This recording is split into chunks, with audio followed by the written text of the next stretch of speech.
News, info sur NTV et CNN Télévision. Damaka krekre boda boka kurukue Lubaka ba akakuja Ala suruye kuramie Ayokaya Au commencement était la parole. La parole était avec Dieu. Et la parole était Dieu. Ivoiriens, Ivoiriennes, peuple d'Afrique. Après un moment d'observation, j'ai trouvé nécessaire de m'adresser à vous. Les raisons de la présence des soldats ivoiriens sur le sol malien ont déjà fait couler beaucoup d'encre et de salive, donnant lieu à des versions aussi différentes et contradictoires les unes des autres. Depuis le 10 juillet 2022, 46 de nos soldats ivoiriens, en considération de la libération des 3 femmes d'entre eux, sont toujours incarcérés au Mali. Les raisons de la présence des soldats ivoiriens sur le sol malien ont déjà fait couler beaucoup d'encre et de salive, donnant lieu à des versions aussi différentes et contradictoires les unes des autres. Vous comprenez dès lors que là n'est pas l'objet de la présente déclaration. Je ne compte donc faire aucun commentaire à ce sujet. Ce qui est en jeu ici, c'est la vie des 46 de nos concitoyens qui sont emprisonnés à l'extérieur de notre pays depuis maintenant 2 mois. En tant qu'Ivoirien, leur situation m'interpelle. Je suis certes un opposant politique au régime d'Abidjan, mais je revendique mon patriotisme, pas un patriotisme saisonnier à géométrie variable. Je ne transige pas avec mes principes. Ce qui est aussi en jeu ici, ce sont les relations entre 2 pays voisins, 2 pays frères, 2 pays africains, la Côte d'Ivoire et le Mali. En tant que panafricain, je ne saurais non plus rester indifférent à une telle situation de tension entre la Côte d'Ivoire et le Mali. À présent, je voudrais avoir une pensée pour les soldats ivoiriens détenus au Mali. À vous, chers frères soldats ivoiriens, je comprends.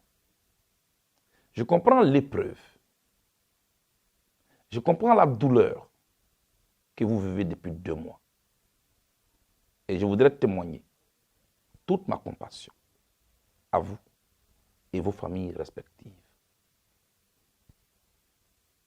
Comme tous le savent, cela fait 11 longues années que je suis à l'extérieur de mon pays pour les raisons notoirement connues et sur lesquelles il ne semble point utile de revenir ici. Je suis donc bien placé pour savoir ce qu'est la prison. Dans l'épreuve de la prison, ce qu'il y a de plus piteux, c'est qu'avant d'être prisonnier, on est d'abord un père. On est une mère de famille. On est un époux. On est une épouse. On est un fils ou une fille. On est tuteur ou tutrice. Emprisonner donc une personne, c'est emprisonner la quiétude de toute une famille.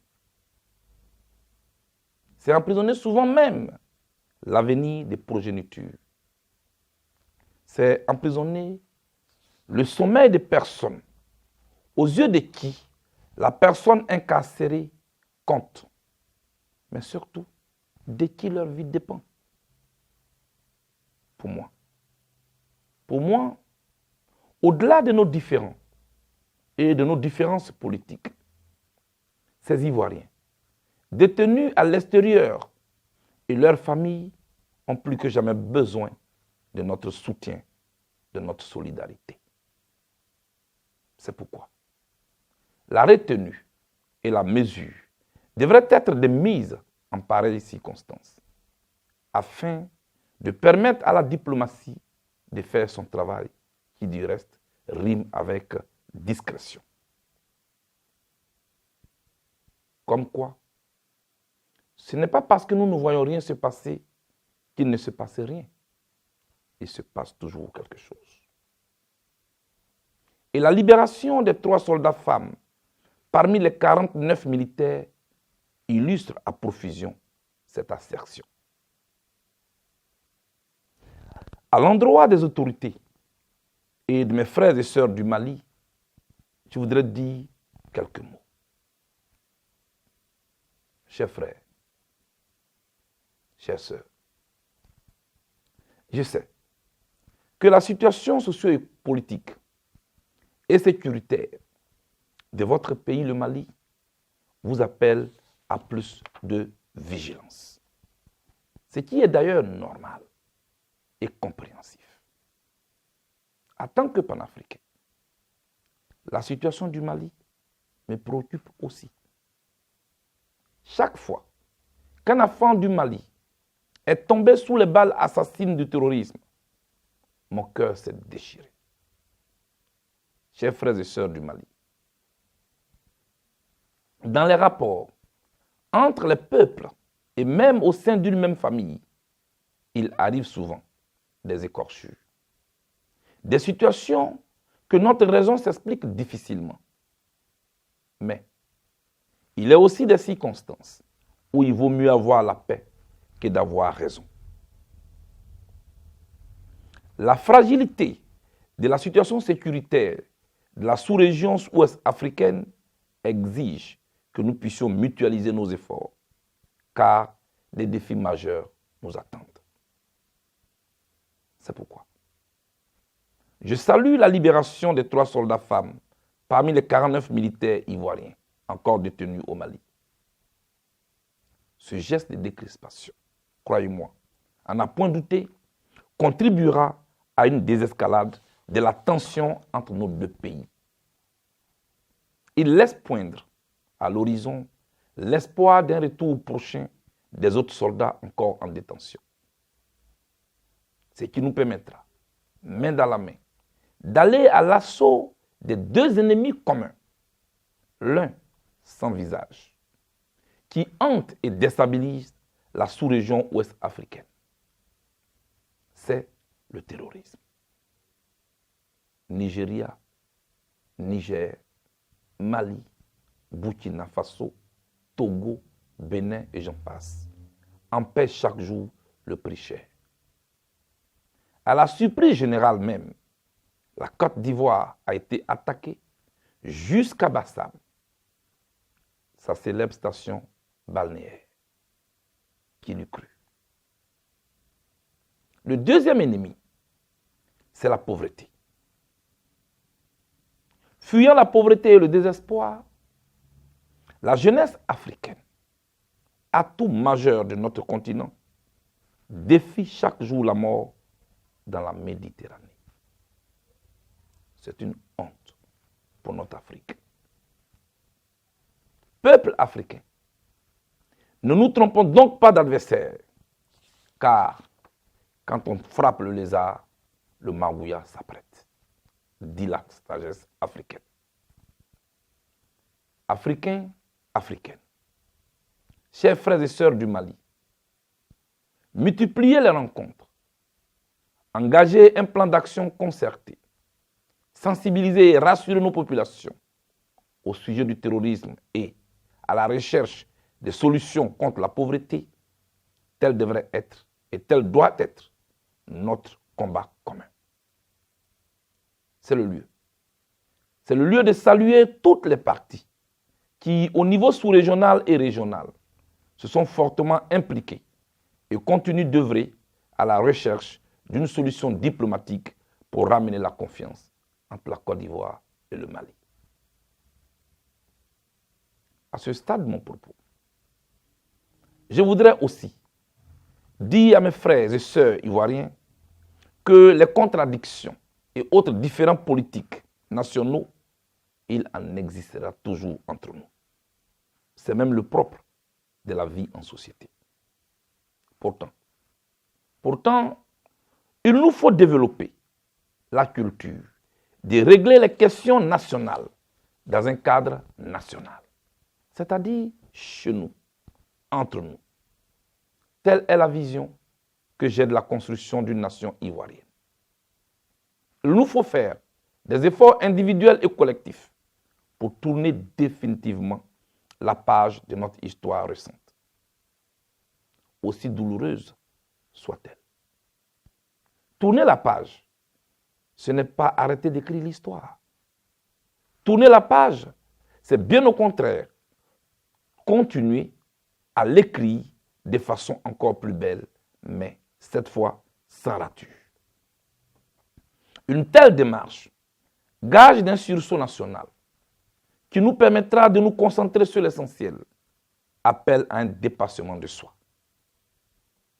Pour y parvenir, la situation sociopolitique de notre pays nécessite d'être davantage apaisée en épongeant avec courage la mer ardoise de la crise de 2011 à aujourd'hui. C'est le lieu pour moi de saluer les efforts de décrispation déjà consentis par le président de la République et son gouvernement. Toutefois,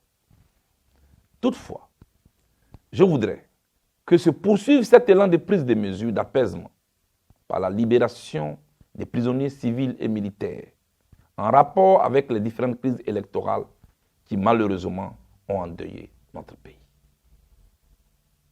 À ces différentes mesures, je voudrais associer la libération de notre concitoyenne Pulchérik Balé, récemment écrouée à la maison d'arrêt et de correction d'Abidjan, pour les raisons sur lesquelles je ne voudrais pas revenir ici.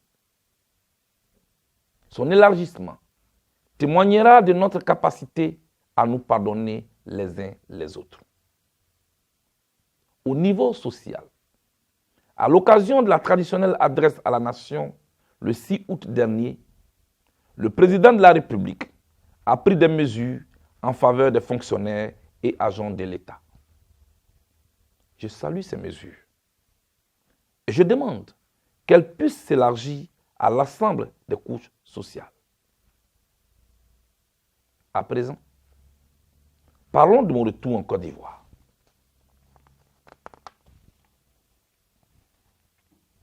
Ils sont nombreux, les Ivoiriens et Africains, qui s'expliquent difficilement que je ne sois pas encore rentré au pays alors que désormais, je suis en possession de mon passeport depuis le 30 mai 2022.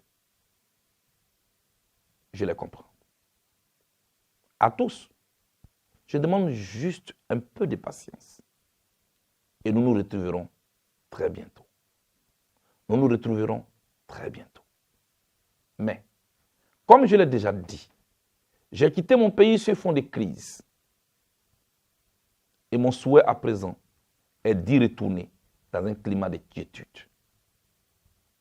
Je voudrais rassurer les uns et les autres que des discussions sont en cours entre les autorités ivoiriennes et mon équipe, comme cela a été le cas pour tous les autres acteurs politiques qui sont rentrés d'exil, avec l'accord du président de la République.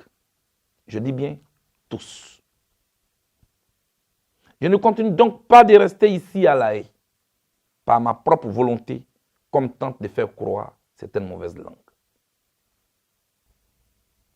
Dès qu'une date consensuelle sera convenue avec les autorités de la Côte d'Ivoire, elle vous sera officiellement communiquée. Pour l'heure, ce qui compte et ce qui prime pour moi, c'est la contribution, c'est la construction d'un climat de paix dans mon pays, dans le respect de nos différences politiques, Ce qui compte pour moi et ce qui prime pour moi, c'est la contribution à un climat de paix dans mon pays. Individuellement ou collectivement, dans le respect de nos différences politiques, chaque fille et chaque fils de la Côte d'Ivoire est appelé par ce devoir patriotique. Ensemble, nous pouvons bâtir une belle nation. Que Dieu bénisse la Côte d'Ivoire. Vive la Côte d'Ivoire. Vive le Mali. Vive l'Afrique, notre terre. Fait à La Haye, le 8 septembre 2022, Charles Blé Goudé, président du Congrès panafricain pour la justice et l'égalité des peuples. Je vous remercie. Damaka krekre boda boka krukwe